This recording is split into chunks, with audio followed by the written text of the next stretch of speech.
Hey guys, I just want to show the latest update of MegaScript 3 point or 1.3.1.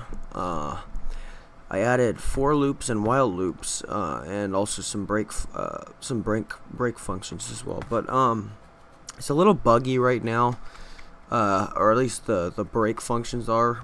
But that's just because I just it's still very new and I haven't worked out the problems yet. But anyway, so first we got while one print.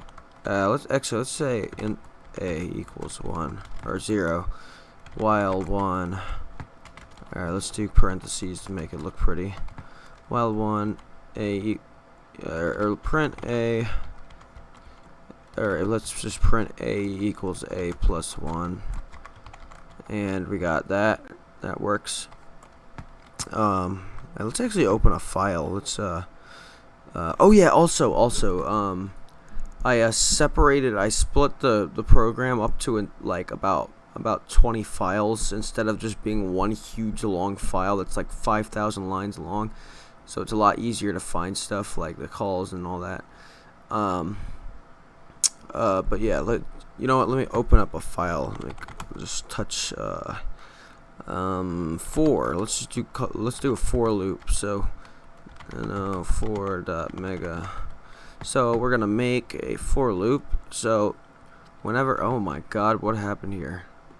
That's just, I guess, the IntelliSense bugging out. But anyway, so the while loops are basically the same thing. Like, they're very similar to how a while loop is normally, although the difference is that you do commas instead of semicolons. So you do that. So it's kind of like function. It's like function arguments. So you do in a or in I, and then also you can do less than. You can do less than. Let's do less than 6. And we're gonna. I haven't fully implemented the increment sign yet, but I plan to increment the increment as well as the prefix increment as well. So don't worry about that. So I'm gonna do I equals I plus 1, and then there we go. Now we got our for loop. So like I said, I added break functions. So there we've got continue, so and break, and also there's another one that I added that actually isn't in a lot of languages, and I'll show that in a second. But first we're just gonna do if I equals 3, then we wanna continue and stop, and then we're gonna print I, and we're gonna see how this goes. So there we go. So then we load. Oh wait, damn it, I touched it again. My bad. Then we're gonna load. Damn it, load for.mega. There we go. And I think I broke it by doing that typo. For.mega.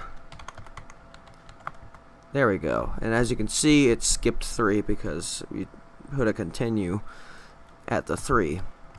So, like I said, I've also added breaks, and I don't think break is actually working right now, but basically it's just going to do the same thing as that breaks normally do. They just stop the loop. They just like break out of the loop. But I added a completely new idea for the break functions, and that's for breaking out of if statements. So if you want to break out of an if statement, let's go, and we're gonna do touch if break.mega.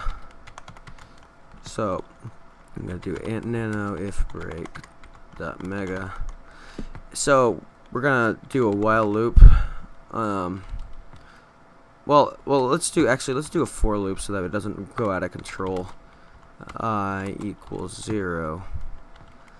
And then we got I is less than, let's do 10, and I equals I plus 1.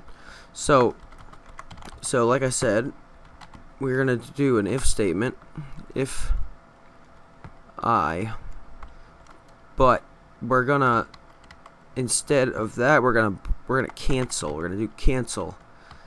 Now, since this is pretty new and I haven't added switch statements yet, there's not much application to this cancel because you can't really do it. Cancel. You can't really cancel.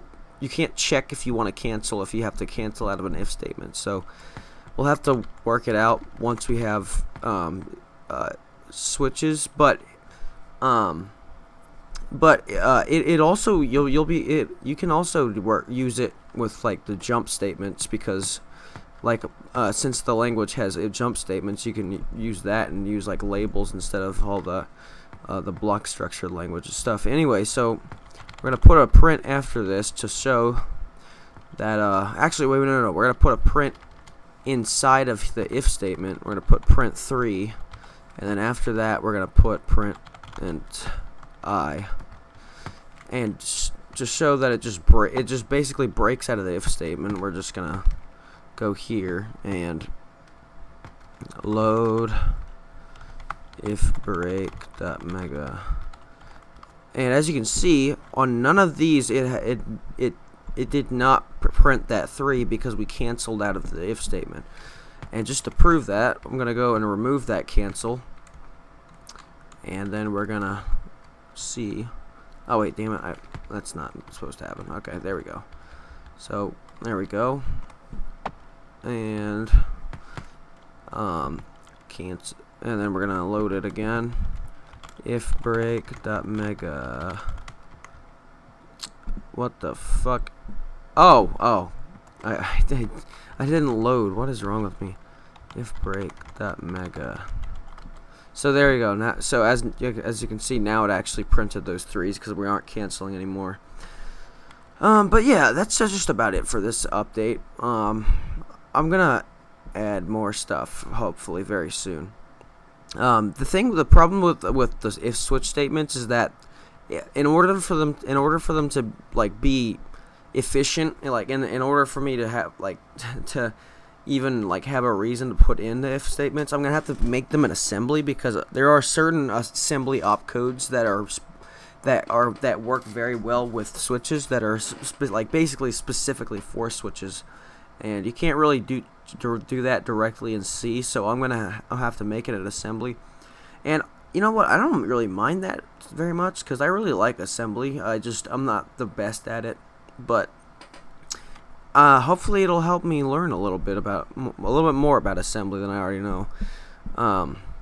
But one really good thing about doing it in assembly is that it's gonna be fast as hell, man. It's gonna be like fucking lightning fast, because assembly is machine